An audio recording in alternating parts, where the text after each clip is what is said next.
Hello, loved ones. Just wanted to share a short message that, just when you think it's the hardest of times, just when you think you can't go on, you can't take it, too much is compressing you, it's too much to understand, too much suffering. There's a term that they're calling it in the spiritual communities called compression breakthrough. Compression breakthrough. That is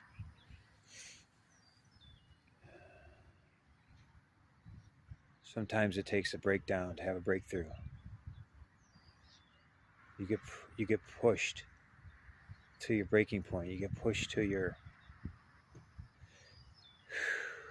you can't stand it anymore. You get pushed to the suffering. You can't take the suffering anymore. So what happens then? It's a spiritual law. I believe it's a law of entropy, to where something can't take it anymore. It's peaked out. It cannot go any farther, and then it expands and breaks through and transforms and alchemizes into the next level. The next level, what I mean by next level, is a freedom, an evolution.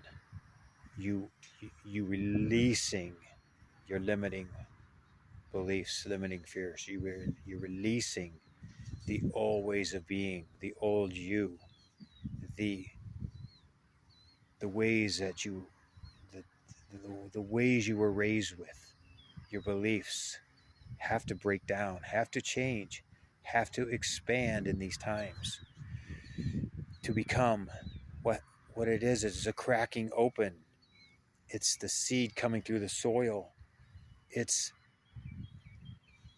a cracking the shell of one reality and awakening it into another reality. It's like emerging from under the water into the air again, and you're breathing fresh air. But it's like new. It's like transforming from a fish to a human. It's a funny analogy, but because this galactic part of ourselves, or this angelic part of ourselves, or this higher self part of us, as it's awakening now, it's becoming who we are. But when we compare it to the other, or when we can only look at the old world, or the suffering of the world, of the physical 3D world, that's not the answer. The answer is to moving beyond it, to releasing ourselves into a massive faith and a massive trust, because the earth is transforming. The earth is in the 5D now. Everything, the new earth, is in full force. So we may yo-yo once in a while and go down into the 3D of the suffering and the upset and the fear and the old ways of being, or the addictions, or the fears and doubts, and that collapses us and it contracts. It's when you're contracting, it's like a black hole, because we're so powerful. It's like we're taking ourselves into a real negative realm. But we turn it around. We said, no, I'm going to give. If I have to get out in service, if I have to get out and move and exercise and travel and change my scenery, to do something different, drive a different way to work, take up a hobby, do something new, start laughing at life instead of crying at life. And as you choose all these new ways of being, the amygdala in the brain starts transforming. The amygdala regulates fear in the body, and the only way it does it is as we move, as we physically move and do stuff, as we do actions, we take up new stuff, try new stuff, get away from that damn TV. And the amygdala, the only way it does it is by walking through our fear. Can you believe that?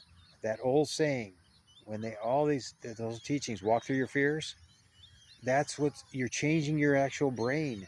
You're changing the fear levels in your brain to massively lessen by walking, by notice, and then you grow, become more of a person that you want to be. You become happier, you become more successful, you do what you want.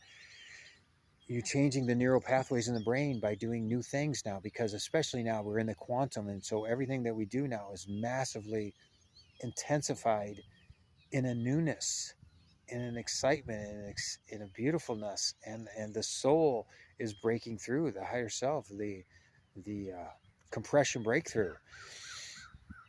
You just have to let yourself. You just have to allow it. You have to believe it. You have to believe something like this is going on.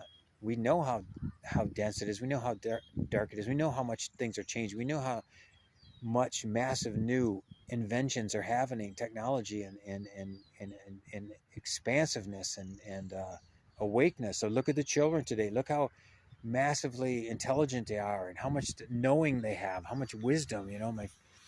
My friend called me, texted me and said, "Oh my God, my daughter, just 6-year-old daughter, just told me that, Mom, I see the past, I see the future, and I see ghosts." And she's like, "What do I do with that?" And I said, celebrate it. It's she's walking in the higher dimension. She's awake. Nurture her. The Lakota, the people said that this is the times of called the seventh generation.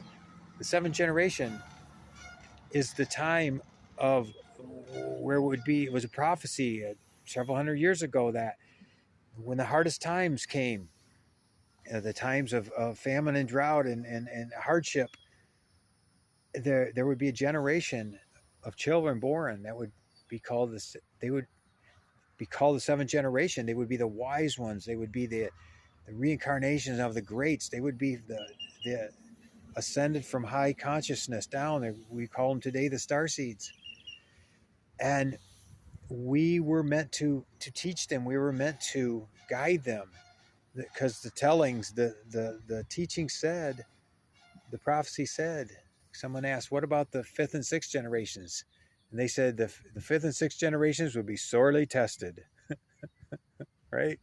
Meaning the parents of these children, because they're so advanced, that we have to walk gently with them, carefully, and listen to them, learn from them as we guide them through the youthfulness of this world, because they're here to bring every sector of life to the next level, the fifth dimensional and beyond consciousness, the heaven on earth, whether that's the educational, the financial, the medical, the spiritual, the health, body, mind, bringing back the healing to this earth, and the cleansing.